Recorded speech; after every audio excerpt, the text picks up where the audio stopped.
No audience member, not even you, Gary, had ever seen a pop group take to the audience with stage. But that all changed in 1997, when the hottest act in the world brought girl power to the studio.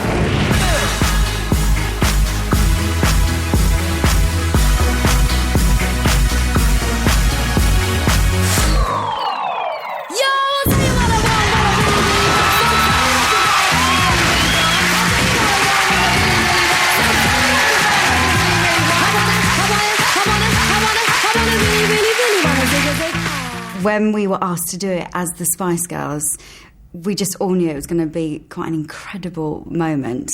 Very, very exciting. That definitely was way up there on the fun factor scale. Because no one had actually ever done a pop group doing an audience with, we were breaking new territory. There was nothing else like it at the time. Nothing that was so OTT, nothing that was so overtly glamorous. Everything they touched turned to gold, and everybody wanted a piece of it. The ticket for an audience with the Spice Girls was a bit like a Willy Wonka ticket. It was one of those sought-after tickets. I'll tell you what I want, what I really, really want. So tell me what you want. I remember my mum coming in and saying, do you like Spice Girls? And I was probably trying to play it cool, and I was like, yeah. And she said, oh, well, if you don't, that's all right. It's just that I've got a spare ticket to the audience with. And I was like, yes, I'll go, please let me go.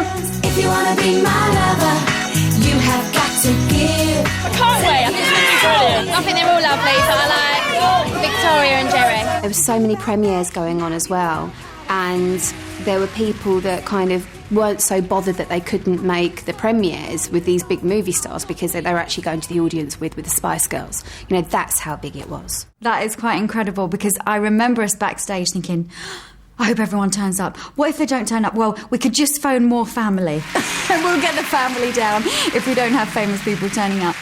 Literally, we'd be looking around going, it's okay, Twiggy's just turned up, we're all right. Or Barbara Windsor's here, yeah, EastEnders, they're all here, we're fine. We don't need to ring any cousins. So, it was brilliant. They had so much energy, the set was bright, it was just loud, it was brash, and that was what the Spice Girls were all about. And I just remember thinking, this is massive. If you want to be my lover. As soon as we went in to record, Cue track. You can see people stand up within 2 seconds. They're on their feet and they dance all the way through. It was just like a nightclub, as soon as the music started, all the girls get up. It was fabulous. The audience certainly let their hair down. All this lot needed was a male stripper. It's like a girly hen night, all I was missing was like the pink boas, really. And everyone got in that atmosphere, all girls together.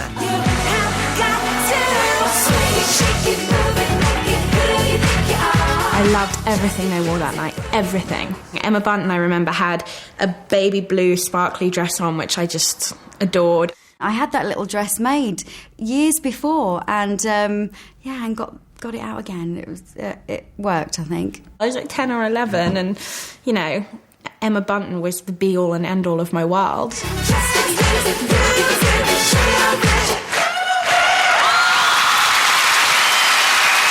The Spice Girls came up with this fantastic idea that they wanted an audience of just women.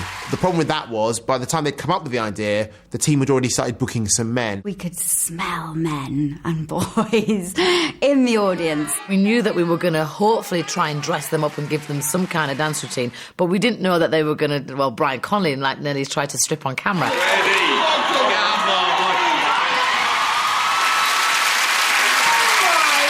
had no idea that they were going to pull me up and get me to be Sporty Spice. I get a backache just putting on my socks, I'm not sporty. Backstage, Richard Madeley was getting changed. He had no pants on, which wasn't very nice. It was all there. It looked like a worn-out whip.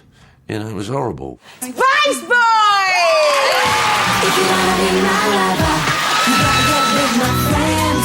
Make it last forever. Friendship never.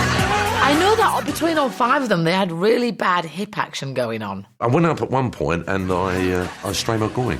Don't do a hip thrust if you can't do it right.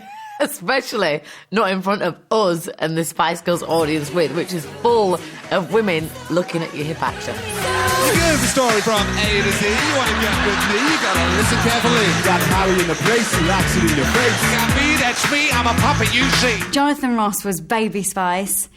Not very convincingly, but he tried a couple of kicks and did a couple of... See, that's what my friend. He gets a big thing. It's me, you see. Somebody down and zig-a-zig, Well done, lads. Credibility unscathed. But think of the children. I don't want you being scarred by this, Chloe. It's fine. Explain everything later. It's fine. No, I haven't been scarred by my dad dressing up as Jerry Halliwell. There are worse things that have happened. I think they secretly really, really, really enjoyed it. They made real fools of themselves. Also enjoying the show that night was someone close to Posh's heart. I've heard, but I wasn't aware on the night, that David Beckham was at the back of the audience. I don't know if he was dressed as a woman, because I don't think he'd have got in otherwise. The question Twiggy asked was about inspiration. I just want to know, who are your heroes? Well, you asked who's left a big impression, and I have to say, I think David Beckham's probably left quite a big impression. And the girls all go, ooh, because she just started going out with him. And he was one of the only boys in the vicinity on the day. Victoria did make a point of referencing that David's really made an impression on me, and she was looking back up there. So, yeah, he was there in the audience smiling, probably hiding, thinking that we were going to do something to him. Bex had scored and provided the after-show entertainment. My son was going, please, mummy, look, there's David Beckham.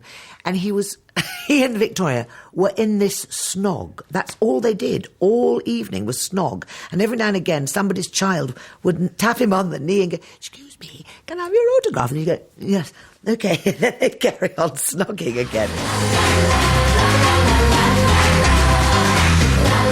But a hot under-the-collar David Beckham wasn't the only one desperate to get his hands on Spice Girl goodies.